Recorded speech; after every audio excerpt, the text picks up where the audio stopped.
mas nós não damos o primeiro passo. E muitas vezes nós precisamos dar o primeiro passo para que Deus possa agir. Estenda suas mãos para cá. Querido e amado Deus, apresentamos o mensageiro desta noite.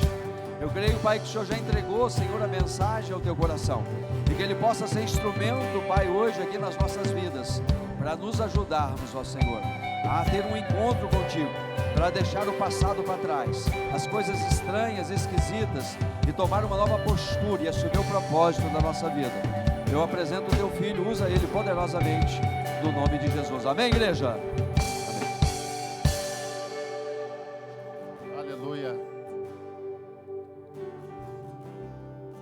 Cumprimento a amada igreja com a paz do Senhor. Amém. Podeis assentar, igreja. Aleluia.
Aleluia. Deixa o Senhor continuar ministrando o seu coração, porque está difícil ficar aqui em cima nesse altar, a presença de Deus.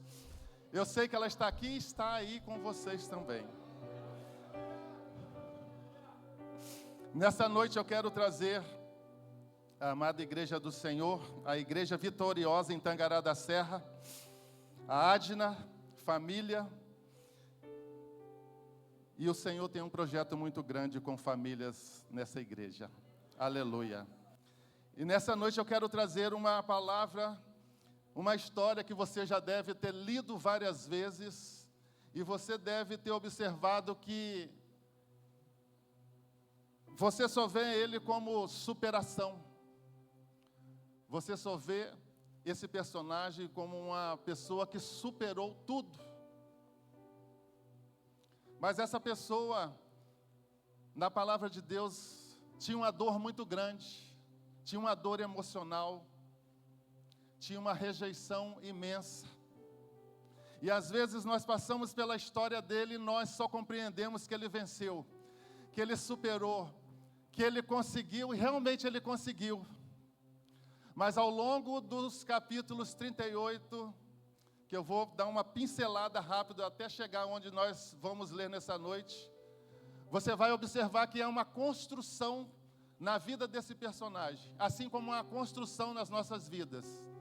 E nós nunca poderíamos deixar de mencionar essa escola tão abençoada por Deus, que é uma ferramenta que Deus primeiramente está à frente e nos proporcionou, e na pessoa do pastor Wagner nos trouxe para cá para conduzir essa escola.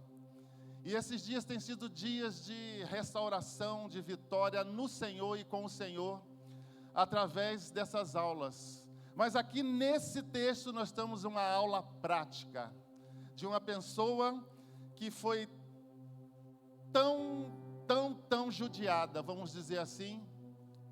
E com tudo, quando nós formos ler o capítulo 42, mas antes eu quero voltar lá no 38. Não precisa vocês abrirem a Bíblia no 38, porque eu quero dizer que há uma preferência. Eu quero falar de José nessa noite, mas em outra perspectiva, na perspectiva de rejeição, de ferida interna que ele tinha, e nós só conseguimos ver a situação da superação. Vencedor, próspero, rico, que não tem nenhum problema. Mas quando chega no 42, você vai começando a observar que ele começa a repetir as mesmas atitudes que os irmãos tiveram com ele, ou até pior.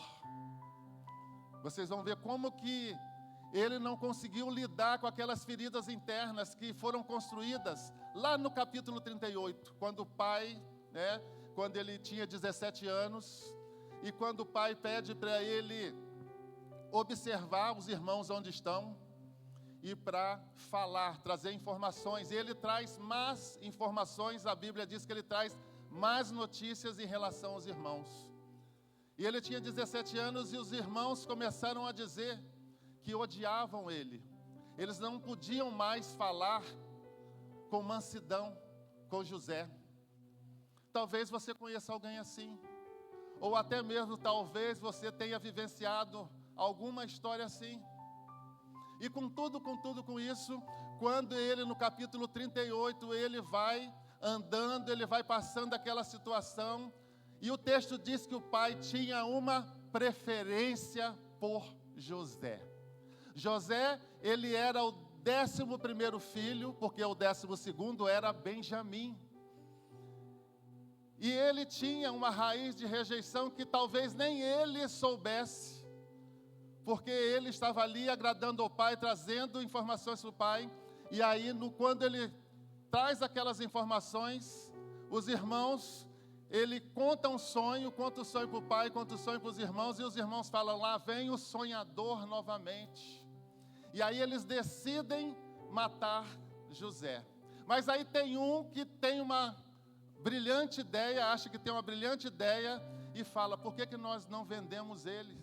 Mas antes disso, eles jogam José na cova, numa cisterna sem água.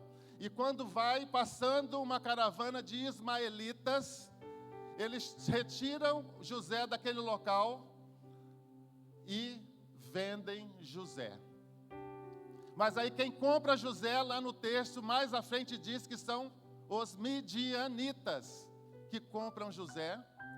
E depois eles vendem José para Potifar, e ele começa a trabalhar para Potifar no Egito. Porque a palavra de Deus disse que o Senhor era com José. E José, tudo que ele colocava as mãos, essas coisas iam para frente, essas coisas se multiplicavam, e eles ganhavam êxito. E Potifar, ele confiava tanto em José, isso já no capítulo 39, depois que ele foi vendido, que ele confiou tudo a José.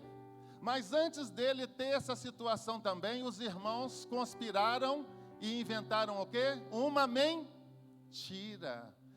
Falou que uma besta fera tinha comido, tinha destroçado o pai, acreditou naquela mentira.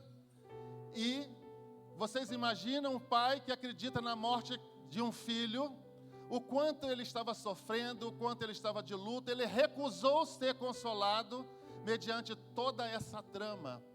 Talvez você tenha sofrido uma trama, mas eu quero te dizer que para isso o Senhor, o Filho de Deus, se manifestou para destruir as obras do diabo. Isso está lá em 1 João, no capítulo 3, no verso 8. O Filho de Deus se manifestou para destruir as obras do diabo, e ele destrói, porque eu sou prova viva disso. Mas voltando para José, ele no capítulo 39, ele vai achando graça dentro da casa de Potifar, e Potifar, ele deixa tudo sobre a coordenação de José. E naquela situação, o que acontece?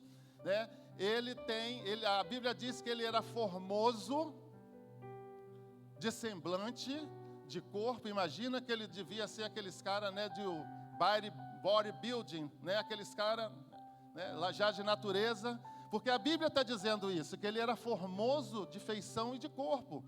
E mesmo assim, outra situação, alguém tenta conspirar com a vida de José.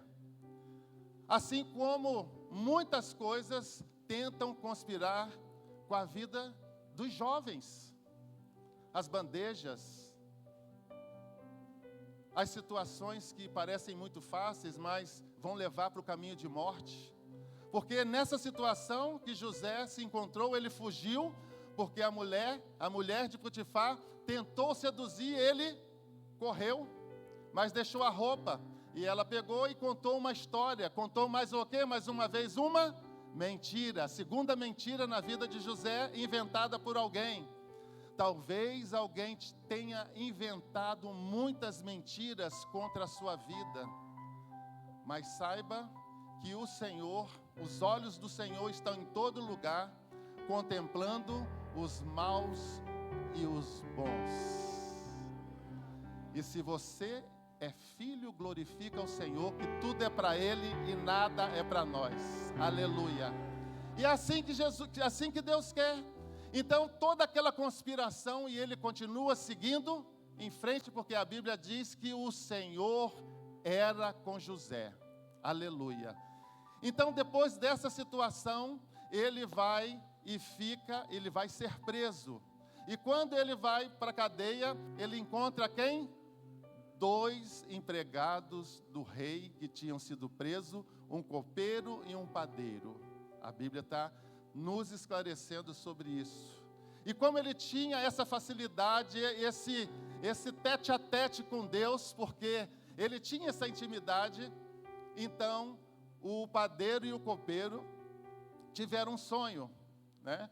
E assim, dentro daquela situação, mas antes disso também, o padeiro e o copeiro, ele achou graça quando ele foi preso, porque o carcereiro deixava também tudo sobre a coordenação de José, né? O José, o tempo todo ele estava servindo aos presos. Você vê que a Bíblia fala que melhor é servir do que ser servido.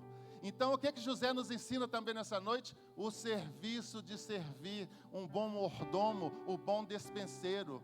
Mas o que era essa função de José?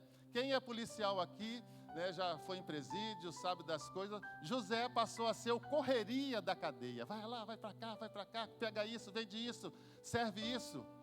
É o vocabulário que é usado dentro do presídio. O correria, pede para ele, vai fazer, vai acontecer. E ele tinha essa habilidade, essa facilidade porque o carcereiro responsável colocou sobre ele. E aí depois ele tem esse encontro com o padeiro e com o copeiro. E o que acontece? Essas pessoas têm um sonho. E nesse sonho, ele pede para contar o sonho, porque ele tinha essa facilidade, essa intimidade com Deus. E o padeiro e o copeiro, primeiro o copeiro conta o sonho para ele, e ele decifra e fala, né, que você vai ser restituído à sua função brevemente, e isso acontece. E aí o outro, muito interessado naquilo que ele ouviu de bom, também contou o sonho. Mas o sonho dele era um sonho de morte. Ele vai e conta um sonho, e ele fala, seu sonho é que você daqui a 3 dias a sua cabeça será cortada e o seu corpo será colocado no tempo, e você vai perder sua cabeça mesmo. Então cabeças vão rolar. E aí ele continuou a caminhada dele dentro da prisão. José falou para o copeiro, quando você for livre, você lembra-se de mim na presença de Faraó. Quanto tempo isso demorou? Porque ele não se lembrou. 2 anos, de 2 a 3 anos. E aí o Faraó teve um sonho muito perturbador. E aí ele vai e conta esse sonho para o copeiro. O copeiro falou, quando eu estava lá na cadeia, tinha um jovem mancebo, assim. E ele adivinha, né? Porque nenhum pôde dar a decifrar o sonho, né, do Faraó que ele teve, e mandou chamar José. E aí José se barbeou, se perfumou e foi para a presença de Faraó. E o que acontece? Faraó conta todo o sonho, ele vai e traz a solução, decifra todo o sonho, explica todo o sonho. E quanto tempo José ficou preso? Dos 17 aos 30, 13 anos. Olha só quanto custou a conspiração dos irmãos dele, que começou lá no início, no capítulo 38, e ele passa uma vida, uma situação de prisão, uma situação de cárcere, toda uma situação. E nós, quando temos às vezes uma situação tão difícil, ou até menos difícil, nós às vezes nem oramos. Mas a Bíblia diz o tempo todo que o Senhor era com José. O tempo todo ele diz que o Senhor era com José e tudo que ele coloca a mão. Então, nessa situação, José, ele acha êxito com Faraó, e Faraó o coloca como governador do Egito. Essa parte todos vocês conhecem, do início do 38 até onde nós estamos falando. Então José, ele se torna governador do Egito, compra, vende, junta, conforme todas as ordens que Faraó, o colocou o anel de sinete no dedo dele. A palavra dele era lei dentro do Egito. Então aquele que começou com a rejeição, com toda aquela conspiração, com a mentira, com coisas inventadas, ele se torna governador. Mas ao longo dessa situação, ele começa a construir a raiz de rejeição dentro dele. Embora ela já estivesse gritando lá do início, porque como o texto diz, ele era predileto, do seu pai Jacó, porque era filho do seu grande amor Raquel. Então eram os dois prediletos, mas José mais ainda. E isso faz com que o inimigo fique com raiva de mim e de você. Sabe por quê?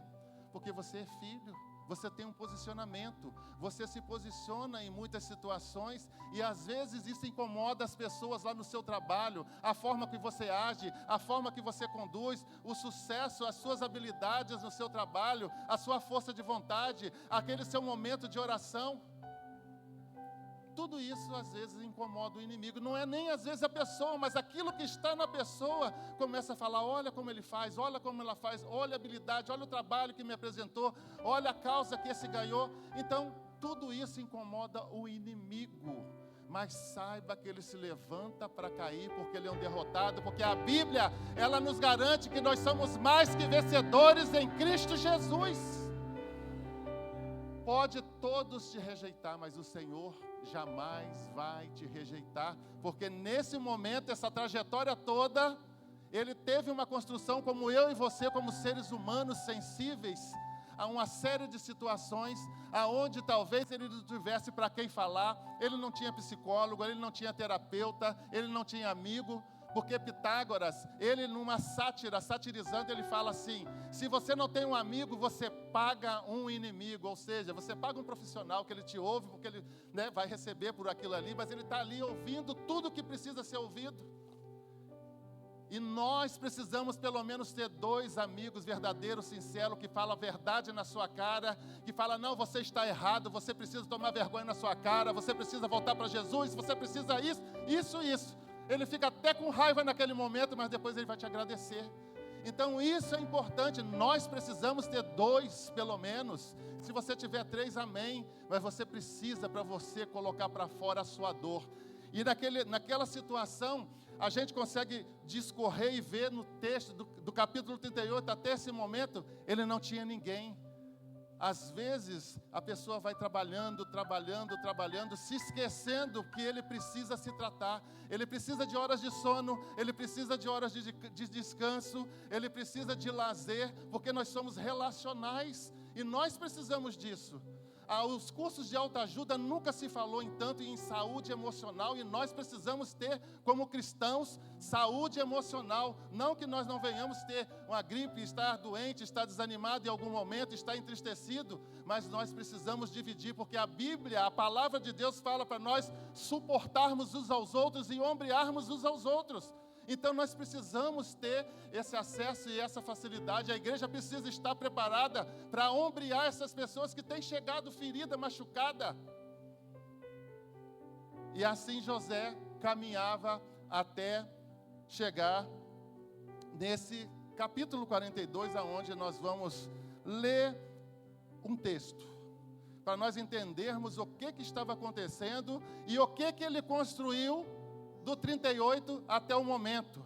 Então, assim, não podemos administrar as circunstâncias que nos cercam, mas nós podemos administrar os nossos sentimentos. Então, você pode passar em algumas situações, você tem raiva, você tem ódio, você tem ira, mas quando você é ensinado através da palavra de Deus, você consegue equilibrar. Talvez uns consigam superar com mais facilidade, porque tem aquela fé. A fé, o pastor Cote sempre fala nas aulas, né? É um músculo que nós precisamos exercitar. Assim como você exercita caminhando, fazendo musculação, crossfit, natação, o que você preferir, nós precisamos exercitar com os joelhos no chão. Amém. Joelho, jejum, oração, nós precisamos disso. Porque senão nós vamos enfraquecendo, e a primeira situação que vem, o inimigo nos dá uma rasteira. Então nós conseguimos administrar, nós não podemos administrar o que fazem contra nós, mas podemos decidir como vamos reagir a essas ações. Como que você reage diante de uma dificuldade? Há um filósofo que era ateu, né, que ele fala, não é Rousseau, lembrei? Então, assim, não é o que fizeram comigo, mas o que eu vou fazer com o que fizeram? O que José fez? Ele se superou, ele se tornou uma autoridade, mas a ferida emocional dele estava corroendo ele por dentro. Olha o que o texto diz quando ele se encontra com os irmãos de Cachorecandana. Olha o que a palavra fala quando ele se encontra com os irmãos. Sabedor Jacó, o pai, que havia mantimento no Egito, disse a seus filhos, por que estáis aí a olhar uns para os outros? E ajuntou, tenho ouvido que há cereais no Egito, descei até lá e comprai-nos deles, para que vivamos e não morramos. Então desceram 10 dos irmãos de José para comprar cereal do Egito. A Benjamim, porém, irmão de José, não enviou Jacó na companhia dos irmãos, porque dizia, para que não lhe suceda acaso algum desastre. Entre os que iam, pois para lá foram também os filhos de Israel, porque havia fome na terra de Canaã. José era governador daquela terra, era ele quem vendia a todos os povos da terra. E os irmãos de José vieram e se prostraram, rosto em terra perante ele. Já começa a se cumprir os sonhos que ele tinha. Vendo José a seus irmãos, reconheceu-os, porém não, olha só, a ferida começou a gritar, porém não se deu a conhecer e lhes falou asperamente. Por mais que a gente queira às vezes falar com educação e tal, a quem nos feriu, às vezes a gente responde naquele momento, às vezes com arrogância, às vezes com aspereza, até mesmo às vezes o cônjuge, por algum motivo que nós não deveríamos, mas acontece. Então está dizendo o texto que ele falava asperamente, e lhes perguntou, de onde vindes? Responderam, da terra de Canaã para comprar mantimento.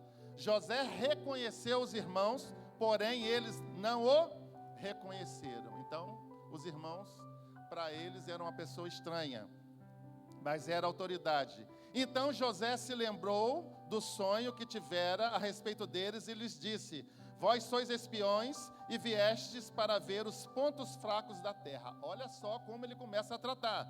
Responderam-lhe, não, senhor meu, mas vieram os teus servos para comprar mantimento. Somos todos filhos de um mesmo homem, somos homens honestos. Os teus servos não são espiões. Ele, porém, lhes respondeu, nada disso, pelo contrário, viestes para ver os pontos fracos da terra. Eles disseram, nós, teus servos, somos 12 irmãos, filhos de um homem da terra de Canaã. O mais novo está hoje com o nosso pai, o outro já não existe.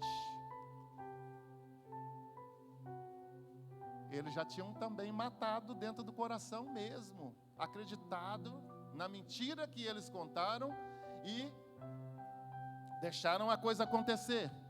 Mas olha bem,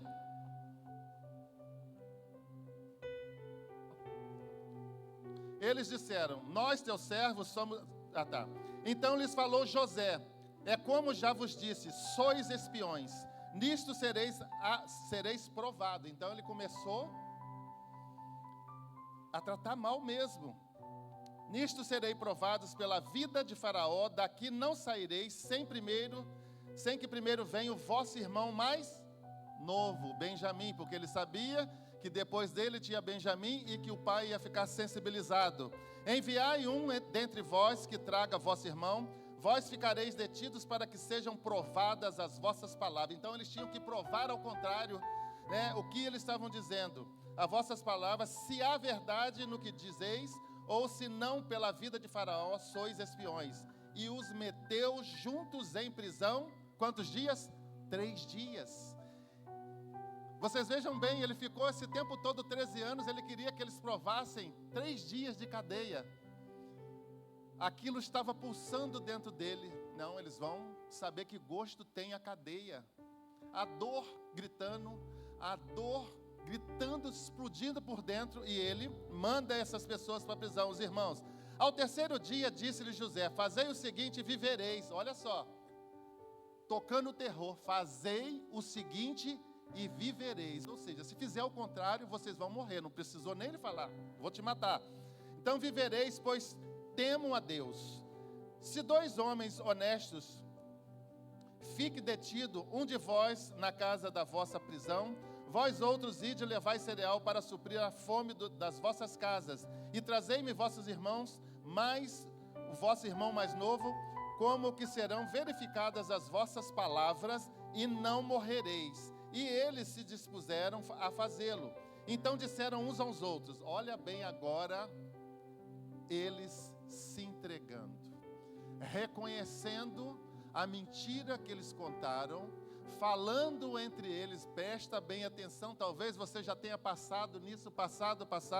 Então eles começam entre eles. Sabe aquele montinho que começa a conversar numa situação que ele acha que ninguém está ouvindo, ninguém está entendendo o idioma? Presta bem atenção. Então disseram uns aos outros: na verdade somos culpados no tocante a nosso irmão, pois lhe vimos a angústia da alma. Aonde grita as nossas emoções? Na alma. A alma dói. E aí começa a refletir no corpo. Nós não sabemos, mas se José tivesse dores no corpo, nas juntas, na coluna, nós chamaríamos de doença psicossomática. Começa na alma, reflete no corpo, porque não tem com quem conversar, não tem com quem falar, não tem com quem gritar, não tem com quem socar a parede. Eu falava que é só uma inferência em relação ao texto aqui. Eu comentava com o pastor Wagner que quando eu estive na África para pioneirar a IFOL lá, os jovens que estavam fazendo a IFOL junto com a gente, todos viram os pais serem fuzilados na frente deles.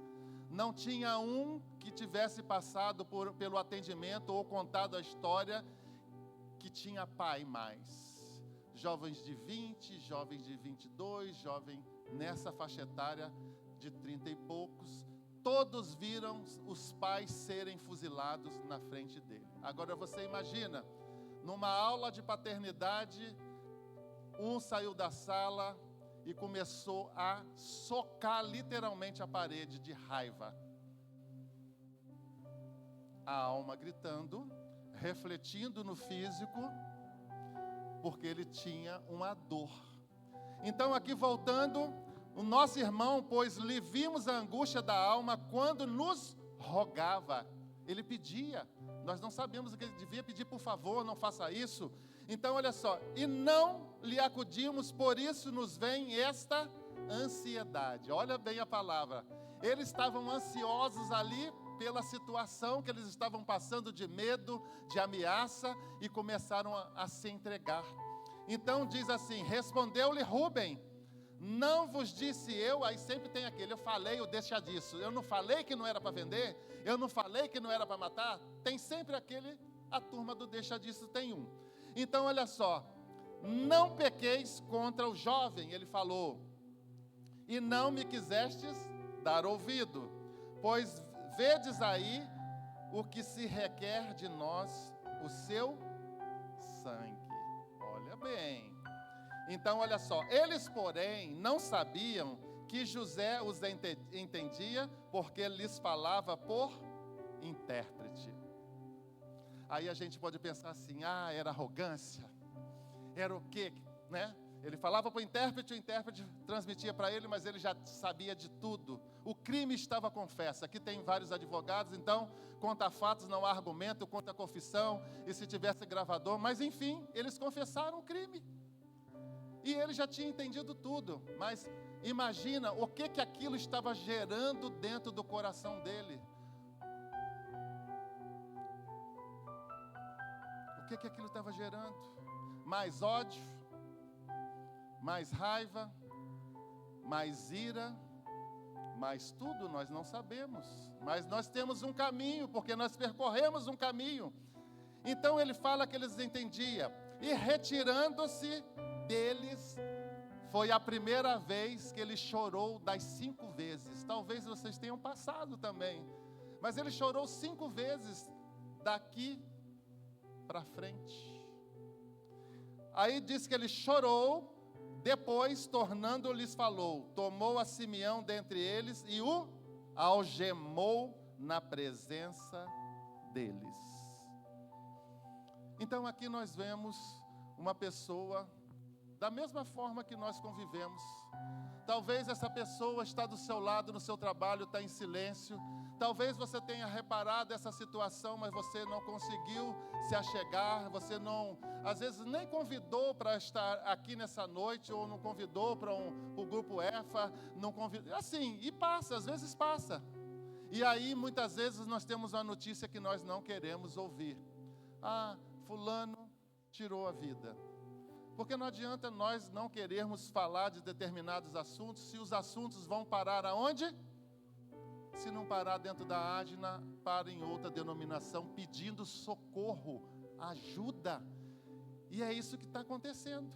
Então, dentro daquela situação, que tipos de sofrimento José, ele teve durante essa situação? Então, começou a rejeição dos irmãos. Maltrataram, boicotaram, tinham ciúmes, né? Foi traído, odiado, lançado na cova, vendido como escravo, sendo obrigado a viver longe de quem? Do pai. A figura paterna, ele foi roubado com 17 anos. Eu não sei como você chegou aqui, eu não sei se você foi roubado da sua paternidade, mas eu sei que a Bíblia, no Salmo 68:5, fala que Deus é pai de órfão, juiz de viúva na sua santa morada. Ele faz o solitário viver em família. E você encontra uma família dentro do corpo de Cristo. Você não é rejeitado, você não é cerceado, você não é discriminado. Isso tudo aquele jovem sofreu, vivendo longe do pai. Acusado de tentar violentar quem? A mulher de Potifar. Então tudo isso, ao longo das nossas vidas, cada um na sua particularidade e individualidade, tem uma construção. Sofreu algum dano, sofreu algum tipo de situação que vai culminar lá na idade adulta, porque nunca contou, nunca encontrou um ouvido para ouvir sem te apontar. Sabe o que mata, às vezes, um irmão dentro da igreja? Sabe o que mata, muitas vezes, um colega de trabalho? É esse dedo aqui, ó, que se você fizer assim, fica numa forma de arma. É isso que mata. É diferente de você ouvir. Eu não tenho nada para falar como cristão, vamos dizer assim. Vamos orar. Eu posso ler uma palavra para você? Porque talvez é tudo aquilo, só isso, que é muita coisa que essa pessoa está precisando. E quando Deus fala no Salmo 68:5 que Ele é pai de órfão, juiz de viúva, na sua infinita morada, faz o órfão, o solitário viver em família, é isso aqui. A divulgação de fundo sempre é culto da família. E precisamos ser essa família acolhedora, né? Precisamos acolher, porque quantos órfãos estão aí fora? Quantos órfãos de pai vivos estão aí fora? Nunca recebeu um abraço, uma palavra, um eu te amo, muito obrigado. Deus te abençoe. E a vida vai caminhando, e a vida vai caminhando. E aí a primeira coisa que nós queremos taxar um filho como esse, muitas vezes, porque nós não damos, é que você é rebelde. Você não dá valor, você é isso, aquilo, o dedo está matando. Mas eu não paro para ouvir, não paro para escutar, eu não dou um conselho. E nós precisamos mudar dessa forma. Nós precisamos despovoar o inferno, porque tem muitos jovens caminhando a passos largos para lá. E por causa dessas situações. Então, esse tempo que ele passou como escravo no Egito, quando nós levamos para o lado de superação, mas ele conseguiu, foi uma superação. Mas ele era rico, mas às vezes pobre. Talvez você conheça pessoas ricas, mas são pobres por dentro, não porque ela quer, mas porque tudo aquilo que ela foi construindo ao longo da vida, não a questão material, mas a questão espiritual, a questão emocional, faz com que essa pessoa se sinta pobre. Às vezes ela vai numa casa de uma pessoa bem humilde e ela se sente tão bem porque ela sente paz. Eu já escutei isso pessoalmente. Eu sinto tanta paz quando eu vou numa casa assim, assim, assim. E quando eu chego lá em casa, eu olho tudo aquilo, eu não consigo sentir paz. Mas aí existe um histórico, existe uma construção que precisa ser extraída, exprimida, e nós temos uma aula que chama o ciclo da ferida, né? Como ela foi construída, como ela vai ser exprimida e como ela vai ser tratada. E nós precisamos disso, porque Deus, Ele é perito nisso. Ele é médico dos médicos. E ele começou a tratar José no capítulo 42, quando ele se depara com o irmão, quando ele tem aquela reação, e quando o orgulho dele, no meu caso, quando eu estava preparando essa mensagem, eu observei, gente, não é orgulho, é dor mesmo. Porque na hora que ele chora, ele está dizendo assim, a dor emocional está daquele jeito. Porque ele não se conteve de ver todos os irmãos e a confissão literal dos irmãos. Não tem aquela situação, talvez você já tenha percebido ou ouvido alguém que ouviu algo sobre você, às vezes de um amigo muito próximo, ou às vezes na repartição, sei lá onde foi, e aquilo foi como um balde de água fria, você fala assim, poxa, não esperava aquilo, não esperava, mas eu ouvi, não tem contra fatos, não há argumento. Então, dentro dessa situação, então, José, ele teve 4 fases da vida dele, né? A gente sabe que foi na casa de seu pai, que ele tinha de tudo, tinha uma boa estrutura, tinha uma boa alimentação, brincava com o seu irmão mais novo, ia fazer o trabalho dele, espiando os irmãos. A outra fase foi na casa de Potifar, aonde ele já tinha passado por toda aquela situação e foi vendido, né, pelos irmãos e logrou êxito. A terceira foi a prisão, que foi aparentemente uma fase mais difícil, né, mas que ele logrou êxito porque Deus era com José. E aí depois aquela parte do palácio, aonde ele sofre aquele assédio, mas também é acusado. Então são várias situações que ele vivenciou e que ele realmente, ele pôde ter conhecimento de tudo aquilo que a parte da riqueza, a parte que ele realmente trabalhou, mas permanecia o vazio dentro dele.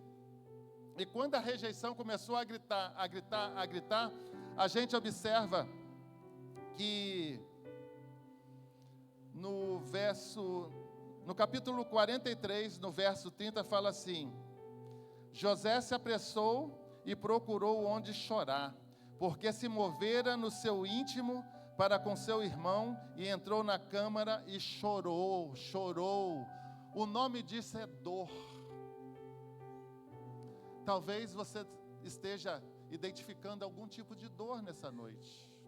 Seja ela fraca, seja ela mais forte, seja ela latente, Mas eu quero te dizer que você está na casa do médico dos médicos.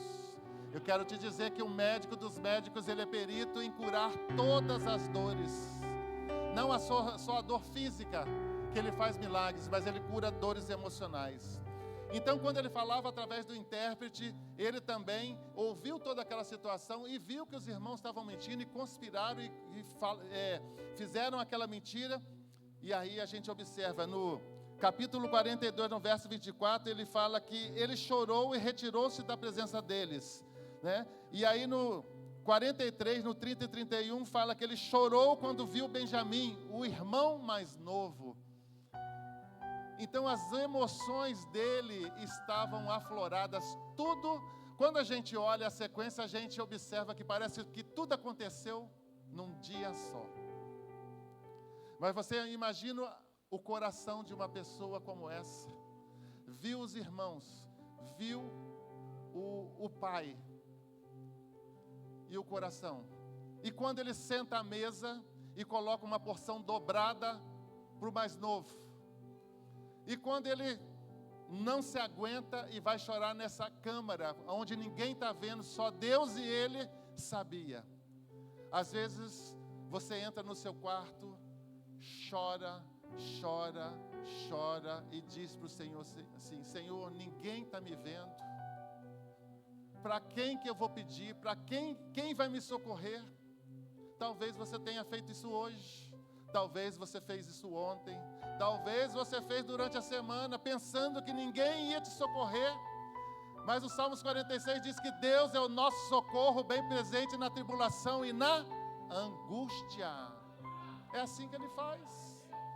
Ele fala, e é isso mesmo. Quando o pastor mencionou que o Senhor faz infinitamente mais do que nós pedimos e pensamos, Ele faz. Porque Ele já sabe, antes que nós abríssemos nossa boca, Ele já sabia o que nós iríamos pedir. Então foi nessa situação, e quando, no capítulo 45, fala que ele chorou, é a terceira vez, e aí ele se revela aos irmãos. E aí você imagina quanto pranto, quanta dor no coração de José. Sabe aquela pessoa que você não vê há muito tempo? Sabe aquela pessoa que demora para te visitar e é um parente seu e você tem uma acessibilidade muito grande? A minha esposa, por exemplo, hoje, se ela me permite falar, hoje quando ela estava falando com o nosso filho, que só tem um ano que a gente não vê, ela já se emocionou. Ela se emociona fácil. Eu, pai, né, mais assim e tal, mas aguenta quietinho, fala com alguém. Mas ela não, ela estava lá chorando e tal. Eu perguntei o que é. Não, estou falando com Léo, chama Léo Augusto, não é Leonardo. E aí, mas é isso. Agora vocês imaginam a choradeira de José com essa família, com os irmãos novamente, com o pai, que ele achou que nunca mais ia ver. Se tem uma coisa que o filho ou filha precisa e faz muita falta, e quando não conhece principalmente, é pai e é mãe. Pai principalmente. Porque a primeira coisa quando a gente tem uma briga na escola, que a gente dá um pau no outro e apanha também, eu vou chamar meu pai. E aí quando o pai está chegando lá, aquele lá é meu pai. É assim que a gente faz. E José, ele teve esse encontro, Deus proporcionou. Talvez ele pensou que nunca mais fosse ver, dentro da cisterna, na cadeia. Mas o Pai maior estava com ele. Porque a palavra nos ensina que o tempo todo o Senhor era com ele.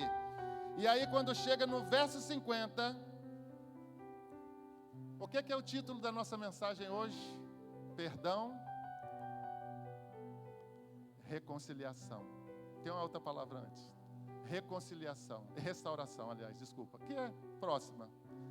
Mas só houve a restauração porque ele começou a gerar o perdão, porque o perdão é um mandamento, não é um sentimento. A gente não sente de perdoar, mas a gente precisa perdoar, ainda que a gente não queira, porque senão nós vamos ficar presos por falta de perdoar, e aquele que ainda não recebeu aquele perdão também vai ficar preso.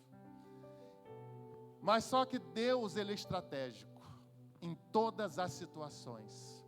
Ele foi preparando José gradativamente. Ao mesmo tempo que ele ameaçou de morte, ao mesmo tempo que ele prendeu durante 3 dias, ao mesmo tempo que ele obrigou a trazer o irmão caçula, ele começou, com toda aquela agressividade, ele começou a gerar no coração dele um perdão. Porque senão ele podia ter mandado fulminar todo mundo e pronto, está limpa a terra. Então nessa situação ele chorou. Pela 4ª vez, ele chorou. Aliás, pela 5ª vez. 5 vezes. A palavra diz que choro pode durar uma noite, mas a alegria vem pela manhã. Eu não sei qual é a situação que você chegou hoje aqui. Eu não sei como você veio para cá.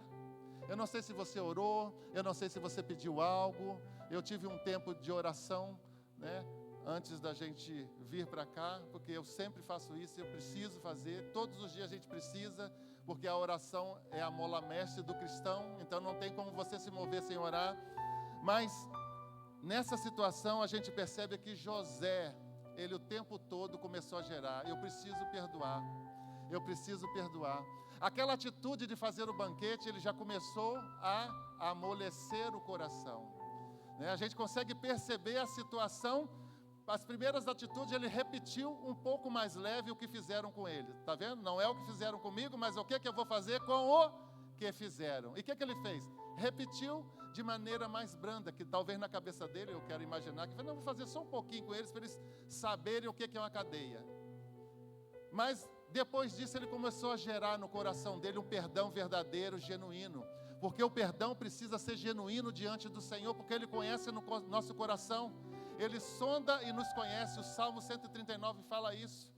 E antes que nós fôssemos formados, Ele já tinha a quantidade de dias contado, né? No verso 14 Ele começa a falar que nós éramos uma substância informe ainda. E Ele começa a discorrer sobre nós. Eu e você éramos uma bolinha de sangue. E Ele já sabia disso. Então José, ele sabia de tudo isso. Mas o que a Bíblia trata conosco como cristão e com as pessoas quando chegam para nós orientarmos, muitas vezes com muita raiva, com muito ódio, de repente aquilo que o irmão estava ministrando por causa de uma traição, por causa de uma fofoca, por causa de uma mentira, por causa de uma perda, por causa de uma afronta, por causa de uma fechada no trânsito, por uma série de situações, a gente começa a brotar. E a Bíblia fala em Romanos 12, 15, para não deixar nenhuma raiz de amargura brotar em nosso coração. E aí como que você vai ministrar uma pessoa, impor as mãos numa pessoa, orar para uma pessoa, se o seu coração às vezes tem uma raiz de amargura? Mas aí quando nós falamos de raiz de amargura, nós falamos de iniquidade, porque é algo mais profundo que precisa ser desarraigado, arrancado, para que você possa andar em novidade de vida, para que você possa conseguir trabalhar isso com você e para você dar para alguém. Então não devemos deixar nenhuma raiz de amargura. Em Mateus 6, 14 e 15 fala do perdão, né? Quando a gente não consegue perdoar alguém, é a mesma coisa que você tomar o veneno e falar, agora você morre. Então é nessa situação que nós podemos observar. Lembra do filho pródigo? O filho, quando estava chegando em casa, o pai fala, meu filho estava morto e reviveu. Mas aí, quando nós vamos ver o outro lado, ele tem um irmão que tem uma reação totalmente diferente, que uma outra oportunidade a gente fala sobre isso. Mas olha só, o Salmos 51 fala do perdão, fala muita coisa. Mas o que nós precisamos entender? Que nós precisamos perdoar. Quando nós perdoamos, nós conseguimos dar um passo maior. A raiz de rejeição, ela já começa a ser dissipada, porque ele foi tratando disso gradativamente, quando ele teve uma mesa de comunhão, a comunhão, reconciliação, tudo que o pastor falou hoje como introdução. Ele nunca me pergunta o que eu vou pregar, mas eu estava ali, Senhor, glória a Deus, aleluia, e no finalzinho então, glória a Deus, e no finalzinho então, Deus trabalhando tremendamente, glória a Deus, e nós já estamos caminhando para o final. Mas o que eu quero dizer? Provérbios 28:13 fala assim para nós, primeiramente, sempre fala para mim, que aquele que encobre as suas transgressões jamais prosperará, mas aquele que as confessa e deixa alcançará misericórdia. A gente está falando de raiz, né, de amargura, de rejeição, né? Nós não estávamos falando de a questão de pecado, mas às vezes você precisa colocar diante de Deus aquilo que você tem sofrido, aquela dor emocional, aquela dor na alma que só você e Deus sabe. Você precisa colocar na cruz, porque tudo que está na cruz está na luz. E para a gente encerrar, Provérbios 24:10 fala assim para nós. Tem algumas traduções que falam fraco, mas eu gosto da tradução frouxo. Se te mostrares frouxo no dia da tua angústia, a tua força será pequena. Mas a minha e a sua força pode ser pequena, mas o nosso Deus é grande. O nosso Deus, Ele sabe aonde é a nossa dor. E aí, lá em Joel tem uma palavra no capítulo 3, verso 10. Levanta. Levanta que o Senhor está falando com vocês